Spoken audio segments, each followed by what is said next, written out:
श्री कृष्ण लीला चिंतन में श्री कृष्ण का बलराम जी तथा गोप बालकों के साथ मिलन महोत्सव, श्री गर्ग आचार्य के द्वारा दोनों कुमारों का नामकरण संस्कार।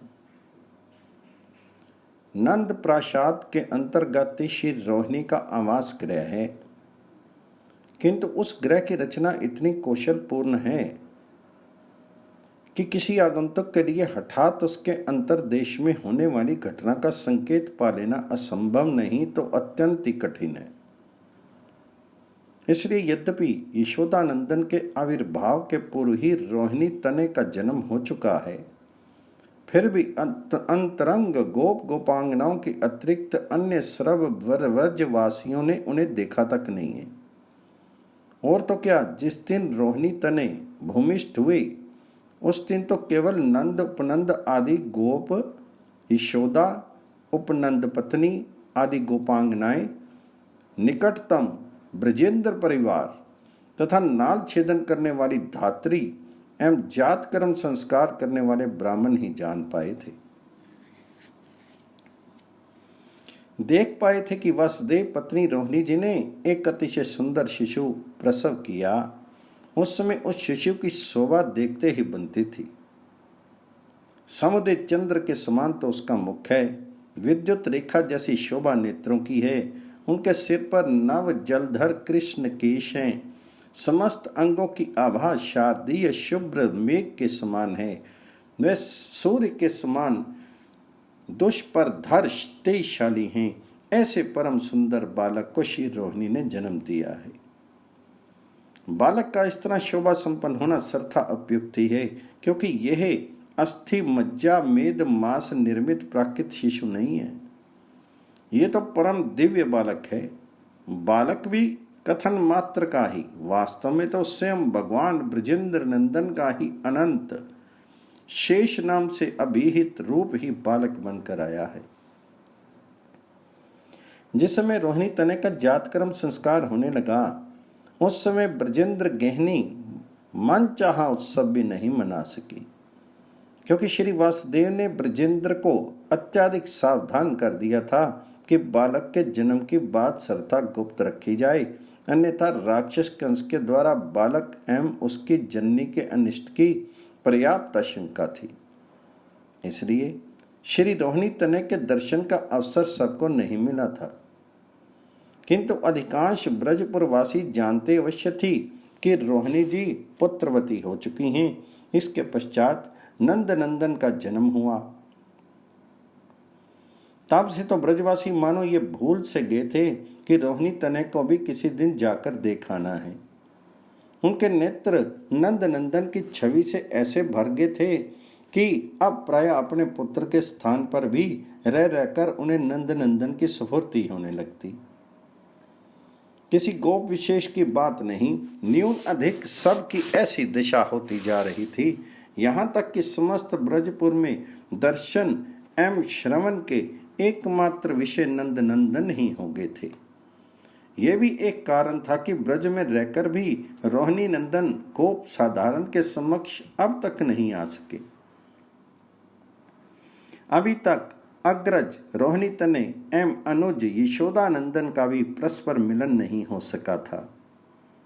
ब्रजेंद्र अतिशय शुभ मुहूर्त की प्रतीक्षा कर रहे थे तथा आजकल करते करते ही इतने दिन बीत गए, पर अब कार्य भार से श्री रोहिणी एवं यशोदा रानी को दबी देख करके दोनों को अत्यंत व्यस्त पाकर ब्रजेश्वर ने विचार किया,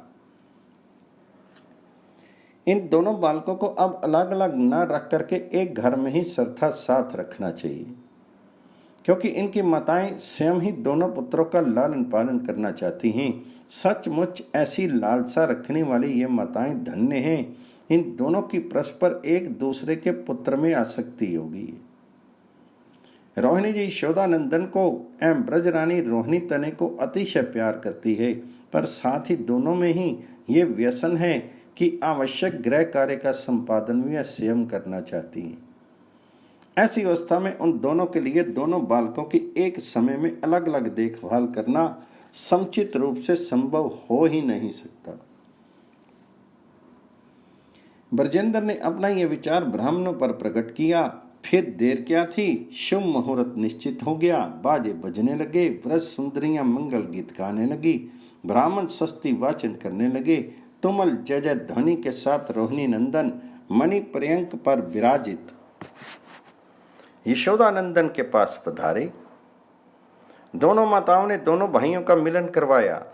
उस अपूर्व सम्मेलन का दृश्य देख करके उस समय ब्रजवासियों के तो पलक पड़ने बंद हो गए। निर्निमेष नयनों से उन सब ने देखा। दोनों भ्राताओं की आंखें मिली, दूसरे ही क्षण दोनों के कलेवर प्रेम आवेश से निष्पन्द हो गए। बहुत देर तक उनकी ये कमनीय मूर्ति अचल शांत बनी रही। फिर दोनों के नेत्रकोण अश्रुपूरित हो गए। वास्तव में तो दोनों का प्रेम विगलित चित्त ही अश्रु में से सामने आया है। ओह आश्चर्य, महान आश्चर्य! इन श्यामल गौर दोनों भाइयों के शैशव का ये प्रथम दर्शन है। इस समय के अत्यंत अल्प बाल्य जीवन के प्रथम मिलन में ऐसी प्रेम आसक्ति, ऐसा अद्भुत प्रेम आवेश, सचमुच इसका प्रेम निबंधन कितना महान आश्चर्यकारी है। यहाँ का तो सब कुछ अत्यंत आश्चर्य में है। ये तो भ्रातृ मिलन हुआ, अब सखा सुहृद मिलन भी होना ही चाहिए। इसलिए अत्यंत लीला महाशक्ति की प्रेरणा से ब्रजपुर वासियों के मन में एक परम सुंदर भाव का उन्मेष हुआ। सभी पुरवासियों के मन में इच्छा हुई, यशोदानंदन के समवयस्क हमारी जो संतानें हैं उसका भी ठीक ऐसे ही विधिवत मिलन हो। विचार ब्रजेंद्र के सामने रखा गया। ब्रजेंद्र क्यों स्वीकार करते। बस उस दिन से नंद भवन में प्रतिदिन अगणित सखा सम्मेलन समारोह होने लगा। शत सहस्त्र गोपांगनाएं शुभ मुहूर्त में मंगल वाद्य मंगल गीत के सहित अपने शिष्यों को लाती तथा सस्ती वाचन करा करके यशोदानंदन से मिला देती। इन सब का मिलन भी सरता ऐसे होता जैसे ये शिशु एवं यशोदानंदन चिर परिचित हों। व्रजवासी यशोदानंदन को सांवरा, श्याम, नीलमणि, नंदनंदन आदि नामों से पुकारने लगे हैं, किंतु अभी तक शास्त्रीय विधि से नामकरण संस्कार नहीं हुआ है। अग्रज का भी यही संस्कार नहीं हो सका है। रोहिणी तने का नामकरण संस्कार कराने के संबंध में ब्रजेंद्र ने अपने भाई श्री वासुदेव को सूचना भी दी थी, किंतु वहां से कोई तिथि निश्चित होकर नहीं आई। केवल ये उत्तर आया कि यथा समय व्यवस्था कर दी जाएगी। इसके बाद देखते ही देखते रोहिणी नंदन की आयु का शतम 62 अर्थात 100वां दिन व्यतीत हो गया, पर कुछ भी आदेश या कोई ब्राह्मण देव श्री वासुदेव की ओर से ब्रजेंद्र के पास नहीं आए। ब्रजेंद्र ने सोचा परिस्थितिवश ही भाई वासुदेव ने इसे अभी स्थगित रखना चाहा है। अस्तु, किंतु यशोदानंदन का नामकरण संस्कार तो ठीक उसी दिन हुआ जिस दिन होना चाहिए। ब्रजेंद्र नहीं चाहते, ब्रजरानी नहीं जानती, व्रजवासियों को भी पता नहीं, कोई आयोजन भी नहीं हुआ है, पर नंदनंदन का संस्कार आज ही होने वाला है। आज उनकी आयु 100 दिन की हो चुकी है। अब तक उनकी अतिशय मधुर शैशव चेष्टाओं से ब्रज में नित्य आनंद मंदाकिनी प्रवाहित हो रही है। ब्रजजन उसमें अवगाहन करके कृतार्थ होते रहे हैं। वे स्वयं भी अपने आनंद वितरण का आस्वादन लेते हुए उत्तरोत्तर उल्लसित हो रहे हैं। अपने भाई के इस परम आनंद वितरण में हाथ बटाने के लिए ही मानो रोहिणी तने भी साथ हो गए हैं। दोनों की मुग्ध बालकों चित्त भंगिमाओं को देखने के लिए ब्रज सुंदरियों की भीड़ लगी रहती है। अब ये दोनों अपनी माताओं को तो अच्छी तरह पहचान गए हैं। यत् किंचित पिता ब्रजेंद्र से भी परिचय हो गया है। बाहर से आए हुए आगंतुक के प्रति ये घर का है कि नहीं, ऐसे ज्ञान का भी उनमें उन्मेष हो चुका है। इस तरह जैसे जैसे शैशव की गति बढ़ रही है वैसे वैसे ही तद अनुरूप भावों का भी प्रकाश होता जा रहा है। साथ ही दोनों भाइयों की शोभा भी निखरती जा रही है। इस शोभा की ईता भी नहीं है, ये तो एक अनंत असीम पारावार रहित सुधा सिंधु के समान है, जिससे उताल तरंगे उठ रही हैं, तरंगे नाचती हुई आती हैं और यशोदा नंदन एवं रोहिणी नंदन को अपनी अंचल में छिपा लेती हैं। फिर वहां से उन्मादनी की तरह हंस हंस कर सभी दिशाओं में फैल जाती हैं तथा सारे ब्रजपुर को, समस्त विश्व को प्लावित कर देती हैं। इन्हीं तरंगों से सिक्त हृदय में अपने पुत्र के स्पष्ट प्रतिबिंब चंद्रमुख को निहारते हुए ब्रजेंद्र इस समय गोष्ठ में अवस्थित हैं। आज एक पहर से अधिक रात अवशिष्ट थी, तभी वे गोष्ठ में चले आए थे। चलते समय यह स्मृति अवश्य आई थी कि आज मेरे पुत्र के जन्म का 100वां वासर है। शास्त्रीय नियम के अनुसार आज नामकरण संस्कार संभव है, किंतु अब तक रोहिणी नंदन का ही नामकरण संस्कार नहीं हुआ है। इसलिए ब्रजेश्वर ने सोचा किसी अन्य पुण्यतर अवसर पर दोनों बालकों के नामकरण एक साथ ही हो जाएंगे। ये सोचकर वे गोष्ठ चले आए हैं। यहाँ प्रातःकाल होते ही विशाल गोराशि वन की ओर चली गई। इसके साथ गोरक्षक गोप भी चले गए। गोष्ठ में रहे केवल अगणित गोवत्स एवं गोष्ठ परिष्कार करने वाले, गो आभूषण संभालने वाले सेवक। ब्रजेंद्र इनका निरीक्षण करते हुए घूम रहे थे। साथ में केवल एक सेवक था। निरीक्षण समाप्त होते ही वे वहीं स्नान आदि से निवृत्त होकर गोष्ठ के एक अतिशय निभृत एकांत भूभाग में शालग्राम शिला रूप में विराजित अपने इष्ट देव श्री मां लक्ष्मी नारायण की अर्चना में संलग्न हो गए। अब एक पहर दिन चढ़ चुका है। ब्रजेंद्र पूजा समाप्त करके गोष्ठ प्रांगण की ओर देखने लगते हैं। प्रांगण में कुछ गोवत्स हैं जो कान उठाए द्वार की ओर देख रहे हैं। ब्रजेंद्र गो शावकों की इस चेष्टा से समझ जाते हैं कि द्वार के पास किसी नवीन आगंतुक का आगमन हुआ है। उन्होंने भी दृष्टि घुमाकर उस ओर देखा। दिख पड़ा यदुकुल आचार्य, ज्योतिष आचार्य वर्य, महामहिम तपोधन गर्ग जी पधारे हैं। ब्रजेंद्र के आनंद की सीमा नहीं रही। अमृत पीकर आनंद उन्मत्त हुए प्राणी की भांति ब्रजेश्वर आसन से उठ पड़े। भक्ति के प्रबल आवेश से शरीर चंचल हो उठा। अंजलि बांधकर अतिशय विनम्र होकर आगे बढ़े।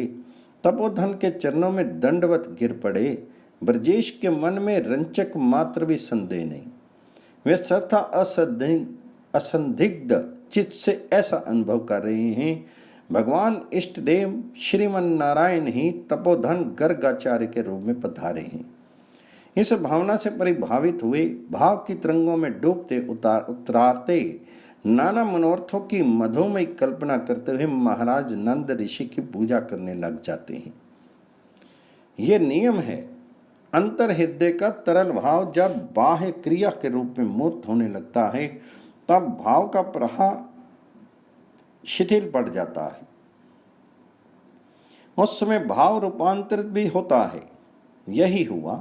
पूजा समाप्त होते ही भगवत भाव शिथिल हुआ और गर्गाचार्य का महापुरुषत्व ब्रजेश के सामने आ गया। वे कहने लगते हैं, देव आप जैसे पूर्ण पुरुष की भला मैं क्या सेवा करूं? अवश्य ये मेरा परम सौभाग्य है जो आप पधारे हैं, क्योंकि ग्रह पुत्र कलत्र बंधु बांधव धन धान्य में अत्यंत आसक्त तथा उनके संरक्षण संवर्धन में अतिशय व्याकुल चित्त मनुष्यों का परम मंगल करने के लिए ही आप जैसे महापुरुषों का गमन आगमन होता है। अन्यथा वे तो कहीं भी जाते ही नहीं। ये कहते कहते ही हठात श्री ब्रजेश के अंतर हृदय में नित्य विराजित अपने पुत्र का मुख स्फुरित होने लगता है। इसी के साथ अंतर्मन के दूसरे छिद्र से सजातीय विचारधारा भी फूट पड़ती है। ओ आज ही तो मेरे पुत्र का 100वां वासर है। रोहिणी नंदन का संस्कार भी आज ही हो तो कितना सुंदर है। ये यदुकुलाचार्य हैं, ज्योतिष शास्त्र के प्रणेता हैं, ब्रह्मज्ञ शिरोमणि हैं। पुत्रों के संस्कार का इससे अधिक सुंदर अवसर और क्या होगा। अग्रज का संस्कार तो इन्हें करना ही चाहिए, कर ही देंगे। उस कुल से तो इनका अविच्छिन्न संबंध है। मेरे पुत्र का भी प्रार्थना करने से क्यों नहीं करेंगे? ये ब्राह्मण हैं, जन्म से ही मनुष्य मात्र के गुरु हैं, इनको आपत्ति ही क्या होगी? ओह, इनके द्वारा संस्कृत होकर मेरे दोनों पुत्र कृतार्थ हो जाएंगे। अवश्य नारायण ने ही कृपा करके ठीक अवसर पर इन्हें भेजा है। मनोरथ के प्रवाह में बहते हुए ही ब्रजराज ने कार्यक्रम भी निर्धारित कर लिया। उसी का उपक्रम करते हुए वे ऋषि के चरणों में निवेदन करते हैं, देव, मुझे तो एक पुत्र हुआ है तथा उससे बड़ा जो मेरे भाई वसुदेव का एक पुत्र है, उन दोनों को भी अपनी दृष्टि सुधा से सिक्त कर दें। आप करना में हैं, करना करें। नंदराय जी की इस स्नेह परिपूरित प्रार्थना से ऋषि तो गदगद हो गए। आंतरिक प्रसन्नता से इनका अभिनंदन करते हुए तपोधन ने अनुमति दे दी। पास में ही परिचारक खड़ा है, ब्रजेश्वर उसके कान में सारी बात समझाते हैं। सुनकर वह तो प्रासाद की ओर चल पड़ता है तथा मुनि एवं ब्रजेंद्र वहीं श्री वासुदेव की विपत्ति के संबंध में चर्चा करते हुए दोनों पुत्रों की प्रतीक्षा करते हैं। एक घड़ी भी बीतने नहीं पाई कि आगे आगे पुत्रों को गोद में लिए ब्रजरानी एवं श्री रोहिणी तथा उनके पीछे हाथों में गंध, पुष्प, धूप, दीप, जलपात्र आदि लिए परिचारक आ पहुंचता है। आचार्य गर्ग ने दूर से ही रोहिणी नंदन में यशोदा नंदन को देख लिया। देखते ही मानो किसी विद्युत लहरी ने मुनि को स्पर्श कर लिया हो, इस तरह चंचल होकर वे आसन से उठ पड़े। बस खड़े ही हो सके। इनके बाद तो शरीर जड़वत हो गया, नेत्र स्थिर हो गए, पर अंतर में पूर्ण चेतना है। आचार्य स्पष्ट सब कुछ अनुभव कर रहे हैं, स्पष्ट देख रहे हैं। दो माताएं हैं, उनकी गोद में उनके अनंत स्नेह से सिक्त श्याम एवं गौर दो बालक हैं। देखते ही देखते आचार्य को अनुभव हुआ, बरबस मेरे नेत्र अश्रु पूरित हो गए हैं। ओह, अश्रु बिंदु बाहर ढलक नहीं चले।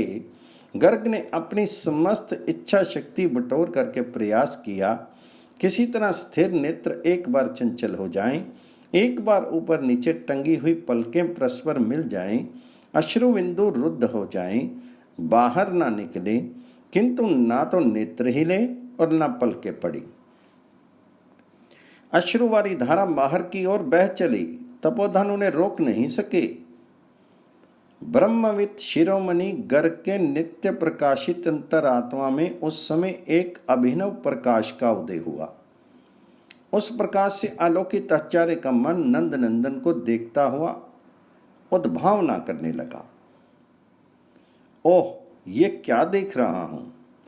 क्या ये अनादि मोह अंधकार को सर्था नष्ट कर देने वाला विशुद्ध ब्रह्म रूप रत्न प्रदीप का अंकुर है, अथवा ईश्वर प्रतिपादक समस्त उपनिषदों का प्रमाण्य ही शरीर ग्रहण करके मूर्त हो गया है, या ये हमारे सौभाग्य रूप कल्प तरु कानन का मूलभूत पुष्प प्रस्फुटित हुआ है, अथवा वे शास्त्र प्रसिद्ध संतोद्घोषित निबीड़ आनंद सुधा सागर का उद्गम स्थल ही मूर्त हो गया है। आहा, ये तो वह है, जान गया, जिसे कुछ लोग ब्रह्म कहते हैं, कुछ मनीषी जिसका जगत कर्ता कहकर परिचय देते हैं, कुछ प्राणी जिसे परमात्मा बतलाते हैं, कुछ श्रेष्ठ पुरुष जिसे भगवान कहकर प्रतिपादन करते हैं, जिनका प्रभाव देश काल से परिच्छिन्न नहीं है, देश काल की सीमा में बद्ध नहीं है, वही देव नंद महिषी की गोद में परिच्छिन्न सीमाबद्ध बना हुआ दिख रहा है। ये कितना आश्चर्य है। आचार्य गर्ग के हृदय में कभी तो स्वयं भगवान ब्रजेंद्र नंदन का महान ऐश्वर्य उदय होता है और कभी उनके रूप माधुर्य की शत सहस्त्र सुधा धाराएं प्रवाहित होने लगती हैं।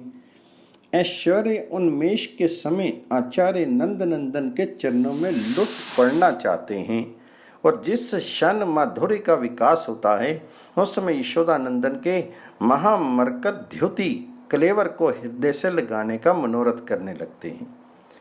किंतु ब्रजेंद्र नंदन की लीला शक्ति दोनों में से एक भी करने नहीं देती। उन्हें लीला क्रम की रक्षा जो करनी है आचार्य सोचने लगते हैं, यदि मैं नंद नंदन के चरण युगल को धारण करता हूं तो ये लोग मुझे उन्मत्त बताएंगे। यदि इन्हें हृदय से लगा लूं तो ये मेरी अतिशय चंचलता सिद्ध होगी। यदि वह भी नहीं करूं, यह भी नहीं करूं, कुछ भी नहीं करूं, तो भी मेरी ये उत्कंठा मेरे धैर्य बंधन को काट डालेगी। इस धैर्य बंधन छेदन का भय एक क्षण के लिए आचार्य के मन में आया तो अवश्य, पर तुरंत ही विलीन हो गया। उनके प्रफुल्ल अंतःकरण ने निर्णय दे दिया, धैर्य नष्ट हो, सब कुछ नष्ट हो, मैं तो निहाल हो चुका। आज मेरा जन्म धारण सफल हो गया, मेरे नेत्र सफल हो गए, मेरी विद्या, मेरा तप, मेरा कुल सब सफल हो गए।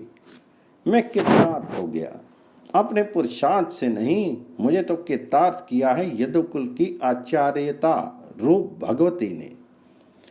मैंने यदुकुल की आचार्यता का आश्रय लिया था। इस आचार्यता ने ही मुझ पर अतिशय अनुकंपा करके मुझे सर्वार्थ कृतार्थ बना डाला। ब्रजेंद्र तपोधन की ओर आश्चर्य भरी दृष्टि से देख रहे हैं, किंतु अब मुनि प्रकृतिस्थ होने लगते हैं। उन्हें प्रकृतिस्थ होना ही था, जिसलिए लीला शक्ति उन्हें ब्रजपुर में ले आई है, वही इस समय उन्हें करना है। अस्तु आचार्य ब्रजेंद्र की ओर देखने लग जाते हैं। इसी समय ब्रजेंद्र गहने एवं श्री रोहिणी जी मुनिवर को प्रणाम करती हैं, फिर दोनों पुत्रों को तपोधन के चरणों में रख देती हैं। मुनिवर आशीर्वाद देते हैं। इसके पश्चात उनकी आज्ञा पा करके उनसे कुछ दूर पर दोनों माताएं पुत्रों को गोद में लेके बैठ जाती हैं।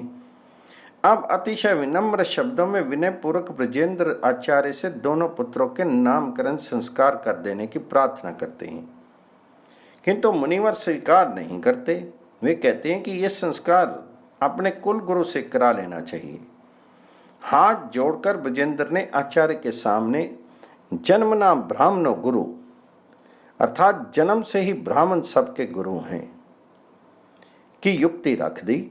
इस पर भी तपोधन ने स्वीकृति नहीं दी। हाँ, इस बार स्वयं संस्कार ना करने में हेतु उन्होंने अत्यंत प्रबल एवं युक्ति संगत बतलाया। वे बोले, ब्रजेंद्र सुनो, सारा विश्व जानता है कि मैं यदुकुल का आचार्य हूं। यदि मैं तुम्हारे पुत्र का नामकरण संस्कार करता हूं तो कंस की यह धारणा हो सकती है कि यह देवकी का अष्टम गर्भजात बालक है। पापमती कंस से तुम्हारे एवं वसुदेव के बीच का संबंध अज्ञात नहीं है, वह तुम दोनों को ही जानता है। साथ ही उस दिन आकाश में उड़कर देवी रूप में परिणता वासुदेव पुत्री के वचनों को स्मरण करता हुआ वह निरंतर ऐसी धारणा कर रहा है कि देवकी के अष्टम गर्भ की संतान कदापि कन्या हो ही नहीं सकती। संप्रति मेरे द्वारा तुम्हारे पुत्र का संस्कार सुनकर के यदि कहीं उसकी ये मान्यता हो जाए कि यह नंदपुत्र वास्तव में वासुदेव का ही अष्टम पुत्र है तथा वह तुम्हारे पुत्र का प्राण नाश करने स्वयं ब्रजपुर में आ धमके प्राण हरण कर ले, तो तुम ही बताओ कितना बड़ा मंगल, कितना भीषण अनर्थ हो जाएगा। ब्रजेंद्र आचार्य के इस कथन का प्रतिवाद नहीं कर सके। क्षण भर के लिए उनका मुख म्लान सा हो गया। मन में प्रबल उत्कंठा थी कि दोनों पुत्रों को ऐसे श्रेष्ठतम आचार्य के द्वारा सुसकृत देख करके मेरे नेत्र शीतल होंगे, किंतु मुनिवर की इस युक्ति का उनके पास कोई उत्तर नहीं था। निराश ब्रजेंद्र ने भोली आंखों से उनकी ओर देखते हुए पुत्र की ओर दृष्टि डाली, मानो उन नेत्रों में ही मुनिवर के शंका समाधान का कोई संकेत हो। इस तरह दृष्टि मिलते ही ब्रजेंद्र के मन में सम्योचित व्यवस्था का स्फुरन हुआ गया। ब्रजेंद्र ने सोचा, इन महामहिम मुनि राज के द्वारा यदि सस्ती वाचन ही हो जाए तो फिर सभी मंगल ही होगा।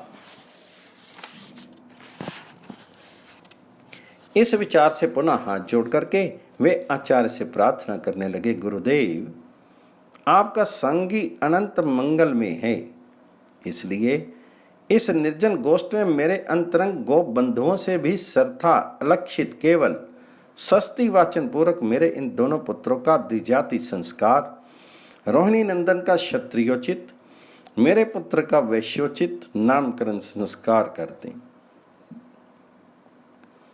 ये कहते हुए ब्रजेंद्र ने तपोधन के चरण पकड़ लिए। इस प्रकार ब्रजेंद्र की विजय हुई। वास्तव में तो आचार्य गर्ग आए ही थे नामकरण संस्कार करने तथा प्रबल उत्कंठा से ही अवसर की प्रतीक्षा भी कर रहे थे। ये चर्चा तो उन्होंने इसलिए की कि ये संस्कार सर्वथा गुप्त रहे, किसी पर भी प्रकट ना हो। जो हो आचार्य प्रसन्न चित्त से प्रस्ताव स्वीकार कर लेते हैं।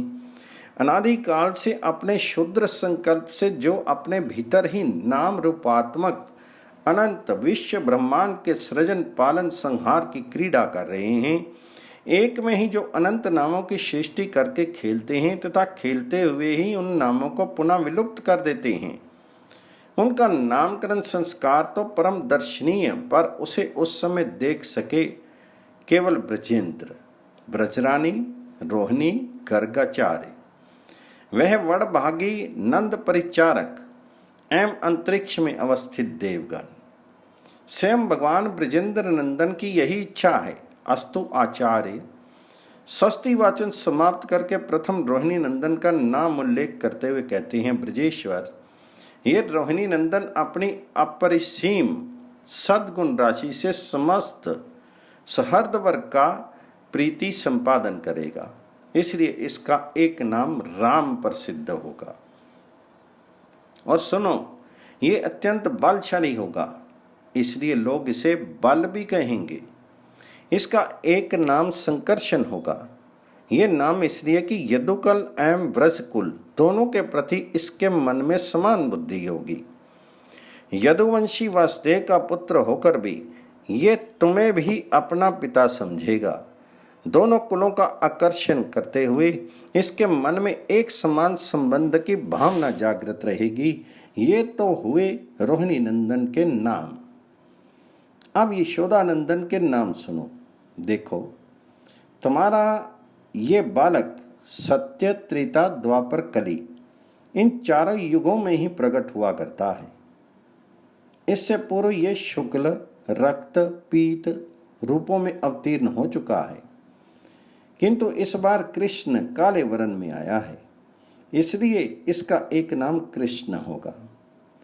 तुम्हें सुनकर आश्चर्य होगा, पर है सर्था सत्य कि यह बालक तुम्हारे यहाँ जन्म लेने के पूर्व कभी वसुदेव का पुत्र भी हो चुका है। इसलिए जो इस रहस्य को जानते हैं वे इसे वासुदेव कहकर अभिहित करेंगे। ब्रजेंद्र, वास्तव में तो तुम्हारे इस पुत्र के गुण अनुरूप, कर्म अनुरूप असंख्य नाम, असंख्य रूप हैं, उन्हें मैं जानता हूँ। अन्य जन नहीं जानते, जान सकते ही नहीं। उन अनंत नामों में से मैंने तुम्हारे पुत्र के ये दो नाम बताए। आचार्य ये कहते कहते पुनः गदगद हो गई, उनकी आंखें निमिलित हो गई, वे कुछ क्षण के लिए समाधिस्थ से हो गए। इधर ब्रजेश, ब्रजरानी, रोहिणी जी का प्रत्येक रोम आनंद अतिरेक से पुलकित हो रहा है, नेत्र छल छल कर रहे हैं। कुछ देर बाद आचार्य ने नेत्र खोल करके ब्रजेंद्र की ओर देखा। देखे ही ब्रजेंद्र की एक अन्य इच्छा का प्रतिचित्र सर्वज्ञ तपोधन के अंतःकरण में अंकित हो गया। वे शांत, गंभीर एवं अतिशय प्रफुल्ल मुद्रा में बोल उठे, पुत्र का जातक फल सुनना चाहते हो? ब्रजेंद्र, अच्छा सुनो। संवत सरस विभावन बादों आठे तिथि बुधवार, कृष्ण पक्ष रोहिणी अर्धनिशी हर्षण जोग उदार, वृष है लग्न उच्च के निष्पति तन्ही बहुत सुख पेहे, चौथे सिद्ध रस के दिन कर जीती सकल मही लेहे। पच्चे बुद्ध कन्या को जो है, पुत्रनी बहुत बड़े है, छठवे शुक्र तुला के शनिजुत, शत्रु रह नहीं पेहे। ऊंच नीच जुबती बहु करही, सत्य राहु परे हैं। भाग्य भवन में मकर मही सुत, बहु ऐश्वर्य बड़े हैं। लाभ भवन में मीन बृहस्पति, नवनिधि घर में एहें। करम भवन के ईश शनीचर, श्याम बरन तन हैं। इस बार श्याम नाम का उच्चारण होते ही आचार्य में आवेश सा हो जाता है। वे उच्च कंठ से कहने लगते हैं, ब्रजेश्वर और भी अद्भुत फल सुनो। तुम्हारा ये पुत्र गोपों को, समस्त गोकुल वासियों को परम आनंद सिंधु में निमग्न कर देगा। ये कृष्ण तुम सब लोगों का ऐहिक अर्थात लोक परलोक संबंधी मंगल, परम मंगल संपादन करेगा।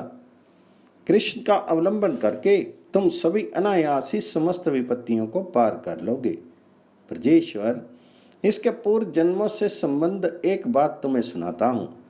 उस समय सुरराज पद च्युत हो गए थे। नंदन कानन पर दैत्य का साम्राज्य स्थापित हो चुका था। दैत्य विदरित देवगण त्राही त्राही पुकार रहे थे। उस समय तुम्हारे इस पुत्र ने ही देववृंद की रक्षा की थी। इससे रक्षित होकर, इसके बल से ही बलवान होकर दैत्यों पर देवों ने पुनः विजय पाई थी। ब्रजराज, इस पुत्र में यह भी एक स्वभाव सिद्ध गुण है कि जो मनुष्य इसे प्यार करते हैं उस पर किसी प्रकार के भी शत्रु की विजय नहीं हो सकती। जिस प्रकार भगवत चरणार विंद आश्रित प्राणी का असुर प्रभाव नहीं कर सकते, ठीक उसी प्रकार इसमें प्रीति करने वाले का शत्रु प्रभाव नहीं कर सकते। नंदराय, अधिक क्या कहूं, तुम्हारा ये पुत्र सद्गुण, संपदा, कीर्ति एवं प्रभाव की दृष्टि से नारायण तुल्य है। सावधान रहकर तुम इसका पालन करो। ऋषिवर गर्ग इतना कहकर चुप शांत हो जाते हैं। अंजलि बांधकर मन ही मन श्री कृष्ण के चारों चरणों में नत होकर मूक भाषा में ही वे कहने लगते हैं, गोलोक विहारिन तुम्हारी जय हो, जय हो। ब्रजेंद्र के अनंत वात्सल्य परिभक्ति मसृण चित्त में तुम्हारे ऐश्वर्य कीर्तन का सैकत कण न बिखरते हुए, साथ ही पूर्ण सत्य की रक्षा करते हुए मेरे द्वारा तुम्हारे नामकरण संस्कार की सेवा संपन्न हो सकी, ये सर्वथा तुम्हारी अनुकंपा से ही हुआ है। अनंत करुणा अर्णव, करुणा का एक बिंदु देकर मेरे लिए इतना ही विधान कर दो, अनंत काल तक जहां कहीं भी तुम यदुकुल में अवतीर्ण हो, वहां वहां ही मैं यदुकुल आचार्य बन के तुम्हारे नामकरण संस्कार की सेवा करता रहूं। इस प्रकार नामकरण संस्कार समाप्त हुआ। आचार्य अतिशय लोलुप दृष्टि से बारंबार राम श्याम की ओर निहारते हुए विदा लेने लगे। ब्रजेंद्र ने भी अपने अश्रु जल बिंदुओं से एक माला बना करके उसे आचार्य के चरणों में भेंट देकर विदाई दे दी। अपार धन संपत्ति के दान को तो आचार्य ने स्वीकार ही नहीं किया। यही अश्रु भेंट लेकर वे चल पड़े। उनकी ओर देखते हुए ब्रजेंद्र इस समय अनुभव कर रहे हैं कि मेरे समस्त कामनाएं पूर्ण हो गई। मेरे समान सुखी और कोई है ही नहीं। सुख सागर में निमग्न होकर सुख में तरंगों में बहती हुई सी श्री रोहिणी जी एवं ब्रजेंद्र गहनी भी राम कृष्ण को गोद में लिए गृह की ओर चल पड़ती हैं। ब्रज की रानी यशोदा इस समय किस मुख का अनुभव कर रही हैं, इसे वे ही जानती हैं। वास्तव में ही ब्रज का सुख सर्था स्वयं वैद्य एवं अत्यंत अनोखा सुख है। जो सुख ब्रज में एक घड़ी, सो सुख तीनों लोक में नाही। धनी ये घोषपुरी, अष्ट सिद्धि नव निधि कर जोरे। द्वारे रहती खरी, शिव सनक आदि सुख आदि अगोचर। ते अवतरे हरि, धन धन वड़ भागन जसुमति। निगमनी सही परी, ऐसे सूरदास के प्रभु को लीनो अंक भरी।